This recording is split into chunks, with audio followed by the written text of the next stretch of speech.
አንድ አምላክ በሚሆን በአብ በወልድ በመንፈስ ቅዱስ ስም መስከረም 25 በዚች ቀን ታላቅ ነቢይ ዮናስ አረፈ። ይህም እውነተኛ ነቢይ ዮናስ የሲዶና ክፍል በምትሆን ሰራጵታ በምትባል ሀገር የምትኖር መበለት ልጇ የሆነ ነቢይ ኤልያስም ከሙታን ለይቶ ያስነሳው ኤልያስንም ያገለገለውና የትንቢት ጸጋ የተሰጠው ነው። ከዚህም በኋላ ስሙ ከፍ ከፍ ያለ የተመሰገነ እግዚአብሔር ወደ ነነዌ ሀገር ሄደ። ሀገራችሁ 3 ቀን ድረስ ትጠፋለች ብላ አስተምር ብሎ አዘዘው። እግዚአብሔርም ይህን ባለው ጊዜ ዮናስ በልቡ እንዲህ ብሎ አሰበ፣ እግዚአብሔር ሊያጠፋቸው ቢወድ ኖሮ ሂደ አስተምር ብሎ ባላዘዘኝ ነበር። እግዚአብሔር መሐሪ ነውና ሲምራቸው እኔ በእነርሱ ዘንድ ሐሰተኛ ነቢይ እንዳልባል ከቶ ትምህርቴን አይቀበሉኝም ወይም ይገድሉኛል። ወደዚያች ሀገርም ሄጄ እንዳላስተምር ከእግዚአብሔር ፊት ብኮበልልና ብታጣ ይሻለኛል።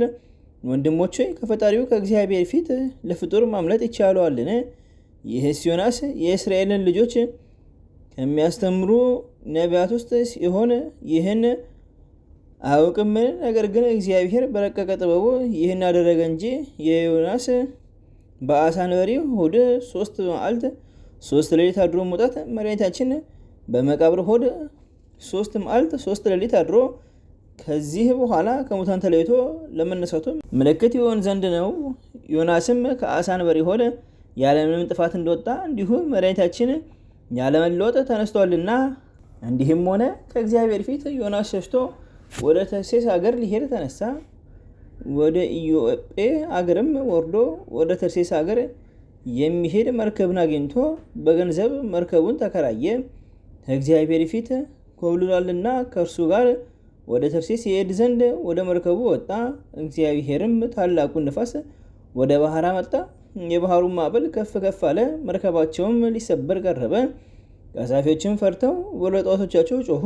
መርከባቸውም ይቀልላቸው ዘንድ ገንዘባቸውን ዕቃቸውን አውጥተው ወደ ባህር ጣሉ።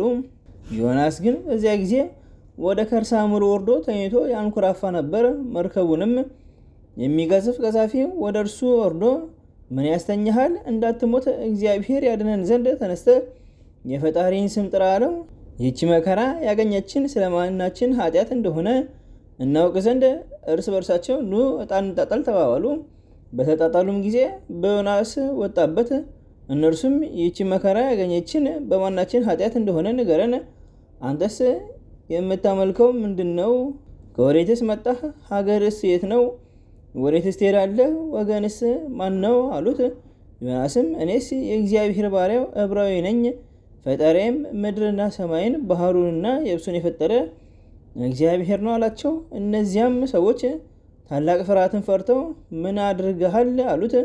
እሱ ነግሯቸዋልና ከእግዚአብሔር ፊት ኮብልሎ እንደሄደ እነርሱም አወቁ። ባህር ይታወክ ነበርና ታላቅ ማዕበልም ተነስቶ ነበርና ባህሩ ይተወን ዘንድ እንግዲህ ምን እናድርግ አሉት። ዮናስም አንስታችሁ ወደ ባህር ጣሉኝ፣ ባህሩም ይተዋቸዋል። ይህ ታላቅ የማዕበል ሞገድ የመጣባቸው በእኔ ምክንያት እንደሆነ አውቃለሁ አላቸው።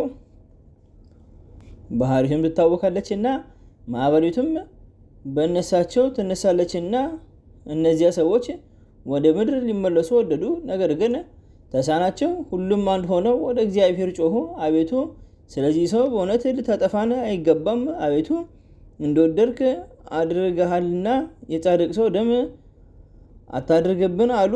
ከዚህም በኋላ ዮናስን አንስተው ወደ ባህር ጣሉት። ባህርም ድርጓን ተቀብላ ጸጥ አለች። እነዚያ ሰዎች እግዚአብሔርን ፈሩት። ለእርሱም መስዋዕትን ሰው ስለትም ተሳሉ።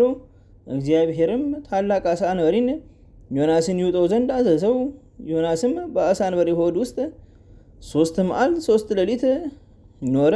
ዮናስም በአንበሪ ሆድ ውስጥ ሳለ ጸሎትን ጸለየ። ከዚህም በኋላ በነነዌ ሀገር በኩል የአሳ አንበሪ ዮናስን ወደ የብስ ምድር ተፋው።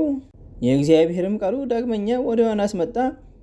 ቀድሞ አስተምር ብዬ እንደነገርኩ ወደ ታላቂቱ የነነዌ ሀገር ተነስተ ሄደ አስተምራቸው አለው። ዮናስም እግዚአብሔር አስተምር ብሎ እንደነገረው ተነስቶ ወደ ነነዌ ሄደ። ነነዌ ግን ለእግዚአብሔር ታላቅ ሀገር ናት። በዙሪያዋ ያለ ቅጽሯም ከበር እስከ በር ድረስ በእግር የ3 ቀን ጎዳና ነው። ወደ ከተማም ሊገባ ደርሶ የ1 ቀን መንገድ ሲቀረው ነነዌ እስከ 3 ቀን ትጠፋለች ብሎ አስተማረ። የነነዌ ሰዎች በእግዚአብሔር ቃል አመኑ። ጾምንም እንጹም ብለው አዋጅ ነገሩ። የክት ልብሳቸውን ትተው ማቅ ምንጣፍ ትልቁም ትንሹም ለበሱ። የነነዌ ንጉስም ይህን ሰምቶ ከዙፋኑ ተነሳ፣ ልብሰ መንግስቱንም ትቶ ማቅ ለበሰ፣ በአመድ በትቢያ ላይም ተቀመጠ። ሰዎችም ቢሆኑ ከብቶችም ምንም ምን አይብሉ፣ ትልልቆችም ትንንሾችም አይጠጡ፣ እንስሳቶችም ወደ ሳር አይሰማሩ፣ ውሃም አይጠጡ ብሎ አዋጅ ነገረ። እግዚአብሔርም ከክፉ ስራቸው እንደተመለሱ አይቶ በእነርሱ ላይ ያደርገው ዘንድ ከተናገረው ክፉ ነገር ተመለሰ። በእነርሱ ላይም ክፉ ጥፋትን አላደረገም። ዮናስም ጽኑ ሐዘንን አዘነ። ወደ ፈጣሪው እግዚአብሔርም እንዲህ ብሎ ለመነ። ጥንቱን በአገሬ ሳለሁ እንዲህ ብዬ የተናገርሁ አይደለሁምን? አንተ ይቅር ባይ ርኅሩኆህም ከመዓት የራክ ቸርነትህ የበዛ እውነተኛ የሆንክ ክፉ ነገርን ከማምጣት እንደምትመለስ አውቃለሁ። ስለዚህ ከአንተ ኮብልዬ ወደ ተርሴስ ሄድሁ። ነቢየ ሐሰት እየተባልኩ ከመኖር ሞት ይሻለኛልና አቤቱ አሁን ነፍሴን ከሥጋዬ ለያት አለ። እግዚአብሔርም ዮናስን በዚህ ነገር አንተ እጅግ ታዝናለህ አለው። እርሱም አዎን አዝናለሁ አለ። ከዚህም በኋላ ዮናስ ከከተማው ወጥቶ ከከተማ ውጭ ተቀመጠ። ጎጆም ለራሱ ሰራ። በአገር ላይ የሚደረገውን ነገር እስቲያይ ድረስ በጥላዋ ስር ተቀመጠ። ይበቅል ዘንድ በዮናስ ራስ ላይ ይሸፍነው ዘንድ እግዚአብሔር ቅልን አዘዘ። ቅሉም በዚያን ጊዜ በቅሎ የዮናስን ራስ የፀሐይ ትኩሳት እንዳያሳምመው በዮናስ ራስ ላይ ሸፈነው። ዮናስም በቅሊቱ መብቀል ታላቅ ደስታ አደረገ። እግዚአብሔርም በማግስቱ ትሉን ይምጣ ቅሉንም ይምታ ብሎ አዘዘ። ቅሊቱንም ቆረጣት፣ እርሷም ደረቀች። እግዚአብሔርም ፀሐይ በወጣ ጊዜ የሚያቃጥል ሐሩር ያለበት ነፋስ ይምጣ ብሎ ዳግመኛ አዘዘ። ነፋሱም መጥቶ የዮናስን ራስ አሳመመው። እርሱም አእምሮን እስከ ማጣት ደርሶ በልቡናውም ተበሳጭቶ ከመኖር ሞት ይሻለኛል አለ።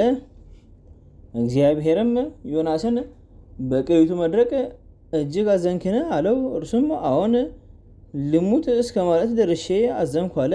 እግዚአብሔርም አንተስ በአንድ ሌሊት በቅላ በአንድ ሌሊት ለደረቀች ውሃ ላላጠጣሃት ላልደከምክባት ቅል ታዝናለህ? ቀኝና ግራውን ላለዩ ከ12,000 የሚበዙ ሰዎች እንዲሁ ብዙ እንስሳቶች ላሉባት ታላቅ አገር ለሆነች ነነዌ እኔ አላዝንላትምን? ከበደሉ ተመልሶ ንስሐ ለሚገባ እኔ መሐሪና ይቅር ባይ ነኝ አለው። ከዚህም በኋላ ዮናስ ተነስቶ ወደ አገሩ ተመልሶ በሰላም አረፈ።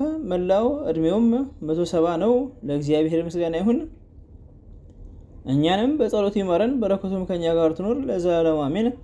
በዚችም ቀን የፎቃ፣ የዮሐንስ፣ የእንድራዎስ፣ የጴጥሮስ፣ የጳውሎስ፣ የእንጦንዮስ፣ የበርባራ መታሰቢያቸው ሆነ። በረከታቸውም ከኛ ጋር ትኖር ለዘላለሙ አሜን። በዚችም ቀን የክረምት መውጫ ሆነ። አንድ አምላክ በሚሆን በአብ በወልድ በመንፈስ ቅዱስ ስም መስከረም 26 በዚች ቀን እግዚአብሔር የመላእክት አለቃ ገብርኤልን ወደ በራኪው ልጅ ዘካርያስ ልኮት መጥምቁ ዮሐንስ ከእርሱ ስለመወለዱ አበሰረው። ዘአቅረብኩ ማኅሌተ ዘኪር አእላፈ እምነተጸምዱከ ዘልፈ ለላ አነብብ ተወከፍ ዘኔቴ መጽሐፈ እንተ ርእሰከ እግዚኦ ጸሪቀ መሎት ወኮፈ እምላሁ ብሉዓን ዘተርፈ ነቢያት ቅዱሳን ሐዋርያት ሰባክያን ሰማዕታት ወጻድቃን ደናግል አዲ ወመነኮሳት ሄራን ባርኩ ባርኩ ገበዘቲ መካን እስከ ረገይሌ ቆኖስ ሕፃን ለተጻፎ በክርታስ ወለተጻፎን ዘደረስ ወለተጻንቦ ስትርጎ ሳዲስ ወለሰማ ቃሎ በዝናፈስ ጸሎተሙ ማርያም አረቂተ ኩሉ እንባስ ወሬ ማረን ኢየሱስ ክርስቶስ በቅዱሳኑ ጸሎት ጠብቀን በረከታችን ከኛ ጋር ትኖር። ኦ አምላክነ በከመ ምሕረትከ ወአኮ በከመ አበሳነ ወዘሳት